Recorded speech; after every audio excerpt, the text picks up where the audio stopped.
Well, you know, on a lot of these PK talks that I've been a part of before, it's usually some sort of competition. And so when we got the emails about who was doing these talks, the trash talk started flying between myself and another one of my good friends who's later on talking today. So my primary goal today is actually very nefarious. It's only to beat Haney. And the best part of this is that Haney is giving a lecture right over there right now, so he doesn't even know the trash that I'm going to talk about him right now. So for these talks, they're short, they're quick, quick slides. But I don't need 20 slides to tell you how to save a dying LVAD. Because, yes, LVADs are very complicated. There's a lot of things we need to think about. We need to think about taking them to the cath lab if they're having an acute MI. That's an important thing. We need to think about shocking them if they have VFib. We need to think about, could their potassium be too high or too low because they're on diuretics and their creatinines can sometimes fluctuate.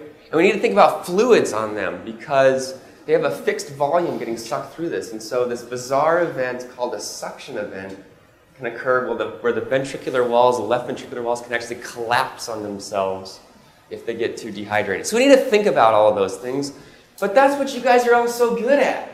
That's what we do. We're resuscitationists. We take care of people. We think about heart attacks. We think about arrhythmias. So really, when we start talking about how to save a dying LVAD, what I want to teach you today is just one thing, and it's electricity. I want you to think electricity. Now, I made this little case series from our hospital about whether you should do chest compressions or not in LVADs. And you know what? To be honest, I don't really care if you do chest compressions on LVADs. You guys are going to make the right decision. I do ask for one favor, and that is make sure that they're dead if you're doing chest compressions on it. Now, that sounds very benign or very self-evident, but sometimes it's difficult to assess whether an LVAD is actually dead. And so that is one take-home as far as whether you're going to do chest compressions, make sure they're dead. But the most interesting thing about that little case series was about how LVADs die. And we know LVADs die. In fact, if you were a part of the rematch trial when they were first coming out with LVADs, at 2 years, 3/4 of them were dead. 3/4 of them were dead. 500 Gs. You spent $500,000 to put one of these things in, and 3/4 of them were dead at 2 years. So we know that they die, but the real question is, why do they die when they come to us? And in our case series, more than 50% of them died because of accidental disconnect. They died because they ran out of electricity. They ran out of juice.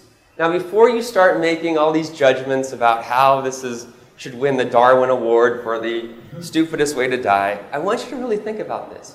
Every 12 hours, you have to change your batteries. How many of us would survive for 2 years with just that? I have to admit, I actually forgot my iPhone charger coming out to this trip. I had to drop $30 just to go buy one.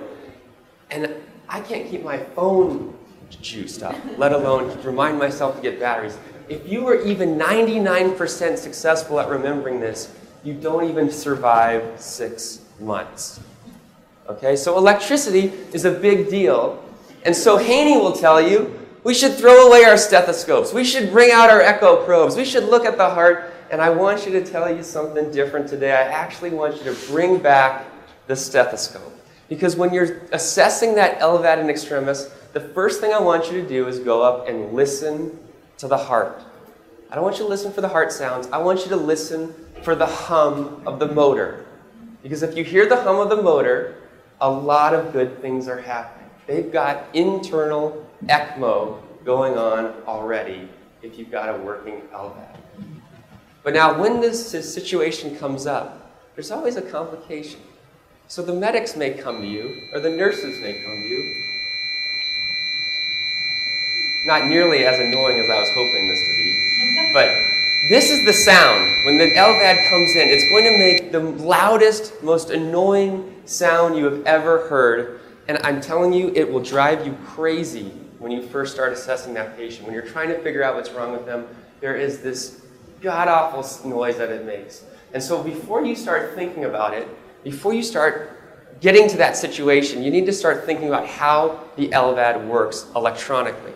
And it means playing with these pieces. I can't tell you in a couple minutes how to play with all these pieces. I can show you them, but I encourage you at your hospital, go get an LVAD and just put it together. Put it together, because the first thing is there's a battery. The battery connects like this. On the battery, you can push a button and it will tell you how much juice is left in the battery.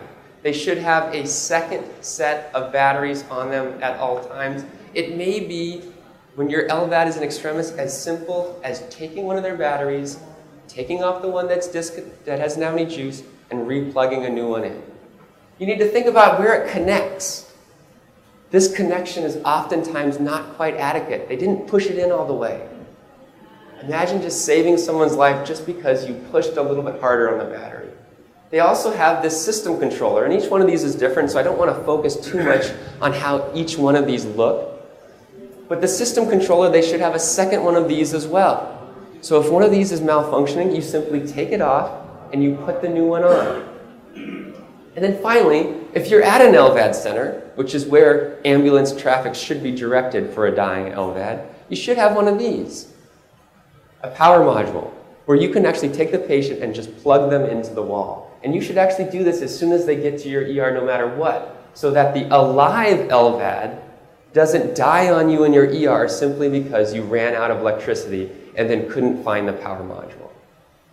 So take-home point today, you guys know a lot about resuscitation. You know how to take care of sick people. I want you to think about electricity when you're thinking about the dying LVAD. Thanks.